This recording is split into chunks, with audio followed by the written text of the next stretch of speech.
Assalamualaikum warahmatullahi wabarakatuh. Perkenalkan, nama saya Halimatus Sa'diyah dari kelas 10 MIPA 3 nomor absen 13 kelompok 2. Di sini kita akan belajar tentang penyajian vektor.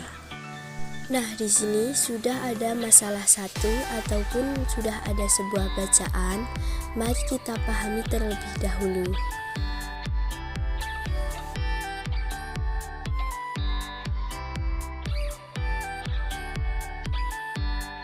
Setelah kita pahami, di sini ada hal-hal penting yang perlu kita ketahui. Yang pertama, Disa mengendarai sepeda motornya ke arah timur sejauh 2 km dan sampai di depan masjid. Yang kedua, dia lanjut ke arah selatan sejauh 3 km di dekat rel kereta api. Yang ketiga, lanjut ke arah barat sejauh 4 km menuju kebun teh. Kemudian Disa mengambil arah lurus sejauh 5 km dari kebun teh. Nah, kira-kira seperti ini ya kalau kita lukiskan.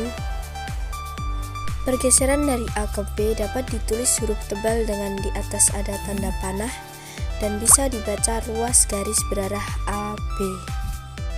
Kemudian pergeseran dari B ke C dapat ditulis seperti ini dan dibaca ruas garis berarah BC. Lalu pergeseran dari C ke D dapat ditulis seperti pada gambar dan dapat dibaca ruas garis berarah CD. Dan untuk pergeseran dari D ke A dapat ditulis seperti ini dan dibaca ruas garis berarah DA. Nah, sekarang kita masuk pada penyajian vektor secara geometris. Yang pertama ada notasi vektor. Di dalam suatu matematika, ruas garis berarah digunakan untuk menyatakan vektor. Nah, di sini titik A disebut titik pangkal, initial point. Titik B disebut titik ujung, terminal point. Vektor AB dapat ditulis seperti pada gambar. Masih dalam notasi vektor, ruas garis berarah juga bisa dinyatakan dalam satu huruf saja. Nah, di sini sudah ada huruf M kecil dengan penulisannya bisa ada tanda panah di atasnya ataupun garis di atasnya ataupun M dengan huruf kecil bercetak tebal seperti itu. Untuk yang kedua, kita akan mempelajari tentang panjang vektor. Sekarang ayo kita cermati panjang-panjang vektor tersebut. Nah, untuk nomor 1, 2, dan 3 penulisannya seperti itu dan jangan lupa menggunakan tanda nilai mutlak. Untuk nomor 1 kita bisa membacanya dengan 2 satuan panjang, begitupun seterusnya. Nah, selanjutnya kita akan mempelajari tentang hubungan antar vektor. Vektor-vektor yang dimaksud ini adalah yang searah dan berlawanan arah. Contohnya, nomor 1, vektor A sejajar dengan vektor H dan C. Nomor 2, vektor B akan sejajar dengan vektor D dan vektor F akan sejajar dengan vektor G. Lalu selanjutnya, seperti apakah vektor-vektor yang searah dan berlawanan arah? Nah, contohnya A dan H adalah vektor yang searah karena keduanya sejajar dan arahnya sama. A dan C adalah vektor yang berlawanan arah karena mereka sejajar tetapi berlawanan arah.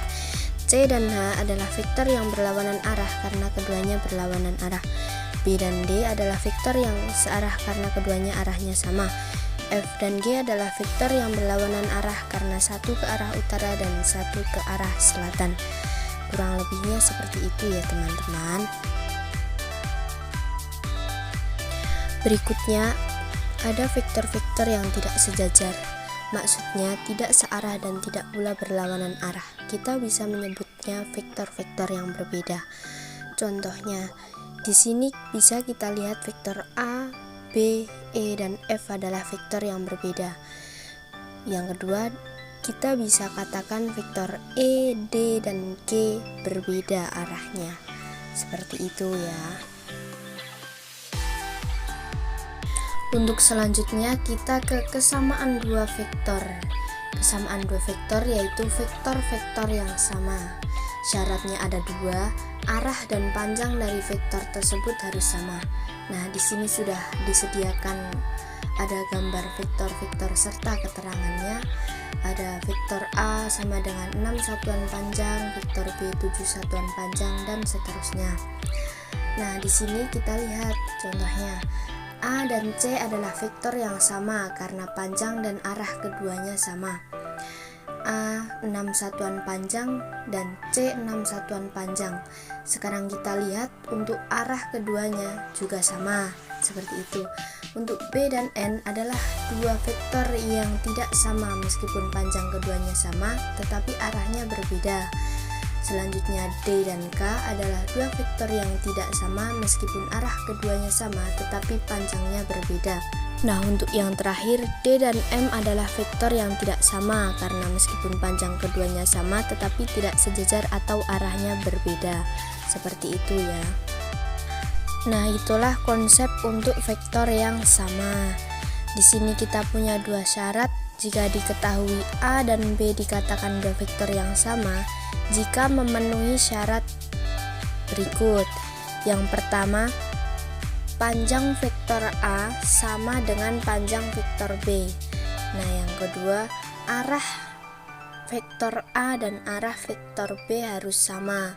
Itulah syaratnya. Dan jika salah satu saja tidak terpenuhi atau tidak tercakup, maka tidak bisa dikatakan vektor yang sama. Itulah video pembelajaran materi penyajian vektor kali ini.